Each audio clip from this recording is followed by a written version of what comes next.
अस्सलामुअलैकुम वरहमतुल्लाहि वबरकातुहू। उम्मीद आप सब खैरियत वाफियत से होंगे। रूहानी शिफा खाना में आप लोगों का मोस्ट वेलकम है, तहे दिल से इस्तकबाल है।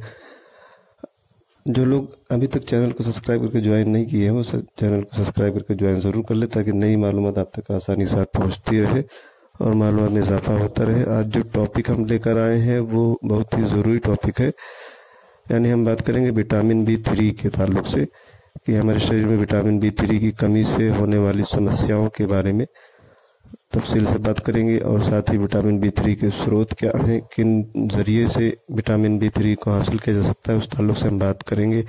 हमारा शरीर एक मशीन की तरह काम करता है, इसलिए इसे ठीक तरीके से चलाने और सेहतमंद रखने के लिए सभी पोषक तत्वों की ज़रूरत होती है। शायद इसी वजह से अक्सर संतुलित आहार को डाइट में जगह देने की सलाह दी जाती है, लेकिन कुछ पोषक तत्व ऐसे होते हैं जिस पर लोग गौर नहीं करते या मालूमात नहीं होती। ऐसे ही न्यूट्रिएंट में विटामिन B3 भी शामिल है। विटामिन B3 क्या है? ये विटामिन का एक प्रकार होता है और विटामिन B कॉम्प्लेक्स का एक हिस्सा है।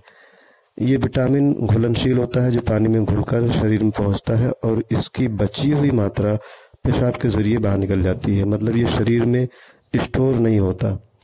इस विटामिन के थोड़े से अंश को यानी थोड़े से हिस्से को शरीर अपनी ज़रूरत के लिए बचा कर रखता है।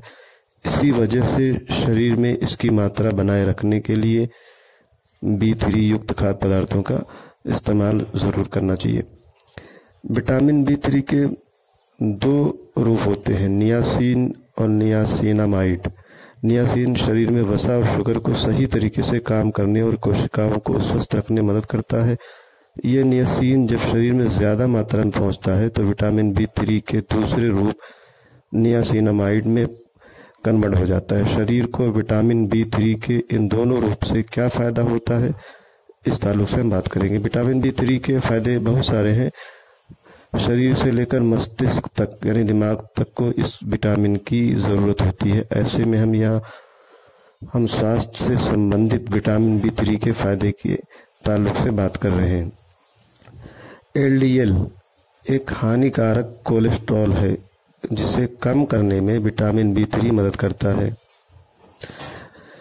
नियासिन का इस्तेमाल LDL कोलेस्ट्रॉल को 10 से 15% तक कम कर सकता है। दरअसल जब LDL का स्तर बढ़ता है तो शरीर में प्लाक बनने लगता है। ये प्लाक धमनी संबंधित रोग, एथेरोस्क्लेरोसिस और हृदय रोग का जोखिम बढ़ाता है। इसी वजह से विटामिन B3 को आहार में शामिल करना चाहिए। LDL कोलेस्ट्रॉल को कम करने के साथ ही यह विटामिन HDL यानी अच्छे कोलेस्ट्रॉल को बढ़ाने में मदद करता है। नियासिन का इस्तेमाल HDL कोलेस्ट्रॉल के स्तर को 15 से 35% तक बढ़ा सकता है। इस कोलेस्ट्रॉल के बढ़ने से धमनी रोग और स्ट्रोक के खतरे को कम किया जा सकता है। साथ ही ये खराब कोलेस्ट्रॉल को शरीर से बाहर निकालने में मदद करता है। विटामिन B3 के फायदे में शरीर में एनर्जी के लेवल को बढ़ाना भी शामिल है। दरअसल विटामिन B3 और शरीर में मौजूद खाद्य पदार्थों को एनर्जी में कन्वर्ट करता है। इससे शरीर में एनर्जी का संचार होता है और कमजोरी दूर होती है। ये अन्य विटामिन के साथ काम करके कार्बोहाइड्रेट से भी शरीर के लिए एनर्जी बनाता है। ट्राइग्लिसराइड्स एक प्रकार का फैट होता है जो बटर, तेल और अन्य फैट से शरीर तक पहुंचता है। हमारे जिस्म में ट्राइग्लिसराइड्स की मात्रा अधिक होने पर हृदय रोग का जोखिम बढ़ सकता है। ऐसे में ट्राइग्लिसराइड्स को संतुलित रखना जरूरी है। विटामिन B3 ट्राइग्लिसराइड्स को 20 से 50% तक कम कर सकता है। इसी वजह से ट्राइग्लिसराइड्स के स्तर को कम करने के लिए विटामिन B3 युक्त आहार को डाइट में ज़रूर शामिल करना चाहिए। हमारे शरीर में नियासिन की कमी के कारण कई प्रकार के मानसिक रोग हो सकते हैं, जैसे सिजोफ्रेनिया रोग भी उन्हीं विकारों में से एक है, जिससे राहत पाने के लिए नियासिन का इस्तेमाल फ़ायदेमंद है। ये विटामिन मस्तिष्क को हुए नुकसान को कम करने में मददगार माना जाता है। साथ ही विटामिन B3 तंत्रिकाओं को सही तरीके से काम करने में मदद करता है। तंत्रिका का सीधा संबंध मस्तिष्क से होता है, यानी दिमाग से। ये दिमाग को सिग्नल भेजने का काम करते हैं।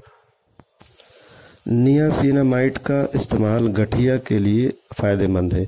ये ऑस्टियोआर्थराइटिस जो गठिया का एक प्रकार है, से परेशान लोगों के जोड़ों के लचीलेपन में सुधार ला सकता है। साथ ही इसके कारण होने वाली जोड़ों की सूजन को भी कम करने में मदद करता है। ऐसे में गठिया से बचाव के लिए विटामिन B3 का इस्तेमाल काफ़ी फायदेमंद है और ये ज़रूरी भी है।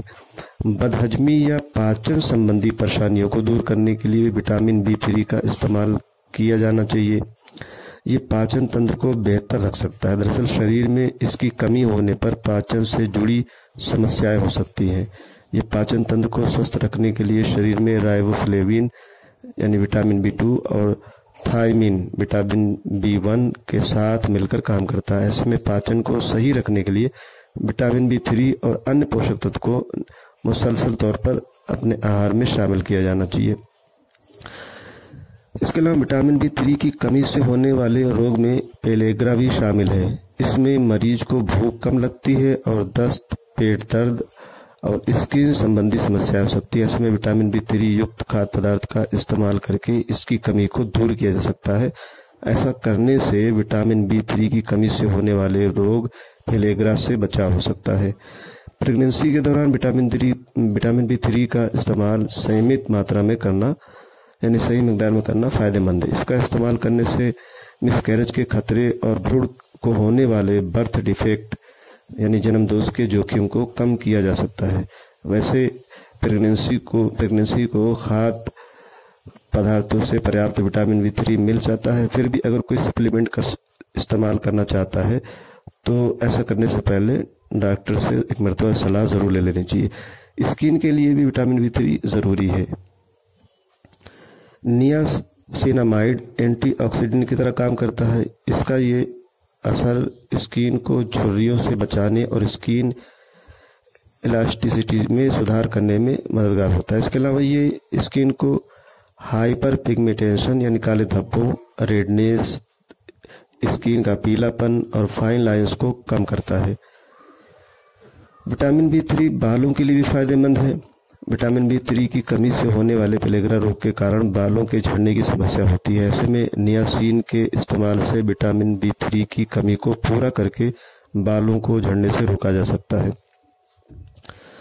विटामिन B3 के जो खाद्य स्रोत है यानी जिन जराये से विटामिन B3 को हासिल किया जा सकता है, विटामिन B3 की पूर्ति के लिए किन खाद्य पदार्थों का इस्तेमाल करना चाहिए, इसके बारे में भी जानना जरूरी है। इनकी मदद से विटामिन B3 की कमी से बचा जा सकता है, जैसे अंडा, चावल, मछली, दूध, फलियां, मूंगफली, मशरूम, गोश्त, प्रोटीन युक्त खाद्य पदार्थ।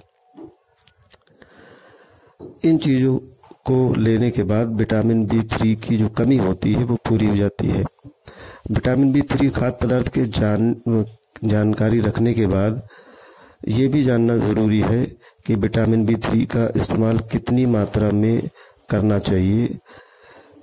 इस बात को जानना बेहद ज़रूरी है कि किस उम्र से किस उम्र तक यानी पैदाइश से 6 महीने तक बच्चे को 2 मिलीग्राम रोज़ाना, 7 महीने से 12 महीने तक 4 मिलीग्राम रोज़ाना, 1 से 3 साल तक 6 मिलीग्राम, 4 से 8 साल तक 8 मिलीग्राम, 9 से 13 साल तक 12 मिलीग्राम और 14 साल से और उससे अधिक उम्र के लोगों को 16 मिलीग्राम।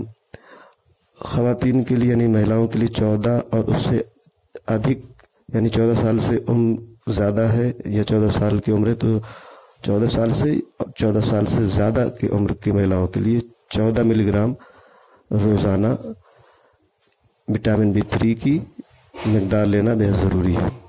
और ये मात्रा और मिकदार एक अनुमान के तौर पर बताई गई है। व्यक्ति की शारीरिक कंडीशन के मुताबिक इसमें उतार चढ़ाव हो सकता है। जैसे प्रेगनेंसी के दौरान तो इसकी अधिक मात्रा की ज़रूरत होती है। तो विटामिन B3 को कितनी मात्रा में लेना चाहिए, ये परफेक्ट जो है आप कंसल्ट कर सकते हैं डॉक्टर से, डाइटिशियन से। तो विटामिन B3 की ज़रूरी और सही मात्रा अगर ली जाती है तो जिन बीमारियों का जिक्र मैंने किया, इन तमाम तरह की बीमारियों से शरीर को बचाया जा सकता है, सेहतमंद रखा जा सकता है और बीमारियों से दूर रखा जा सकता है। और बीमारियां हैं तो उसमें रोकथाम होता है। तो विटामिन B3 के ताल्लुक से जो मालूमात हमने पेश की, उम्मीद आप लोगों को पसंद ज़रूर आएगा, तो कमेंट करके हमें ज़रूर बताएं। आज के लिए इतना काफ़ी समझते हैं, फिर किसी दूसरे टॉपिक पर जल्द मिलेंगे। तब तक अपनी और अपनों की सेहत का खास ख्याल रखें। बहुत बहुत शुक्रिया, जज़ाकल्लाह।